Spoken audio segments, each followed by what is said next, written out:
Demək bu aparıcı verilişinə bir şairə dəvət edib və şairə də yazdığı şeirlərdən səsləndirir, amma bu şeirlər aparıcını qane etmir. Aparıcı deyir ki, bu nə şeirlərdir? Nə deyirsən biz başa düşürük. Yəni daha dərin məzmunlu yazmırsan.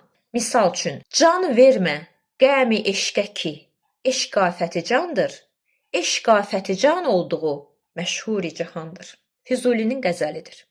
Yəni bu cür dərin məzmunlu qəzəllər yazmaq üçün Füzuli olmaq lazımdır ki, müasir Azərbaycan ədəbiyyatının Füzulisi yoxdur. Günümüzün şairlərinin hamısı demək olar ki, aşağı-yuxarı eyni gücdə yazırlar. Harda elə dərin fəlsəfi məzmunlu şeirlər? Günümüzdə belə şeirlər yazılır? Yox. Yəni o verilişə çıxıb dərin fəlsəfi məzmunlu şeir demək üçün gərək Füzuli olasan. Hətta günümüzdə Füzuli yaşamış olsaydı belə, o verilişdə Füzulinin nə işi var?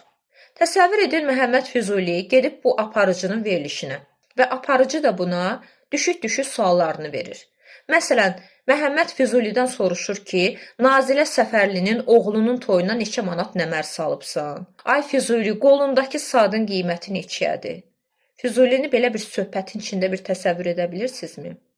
Füzuli bir Nazilə Səfərliyə baxar, bir də bu aparıcıya. Sonra da üzünü səmaya tutub deyər, ya Rəbbim, məni ikinci dəfə bir daha yarat. Amma bu dəfə ən azı Elza Seyid Cahan kimi yarat ki, mən bu insanlardan, bu aparıcılardan baş aça bilim. Yaxşı ki, günümüzə qədər yaşamayıbsan ay Füzuli.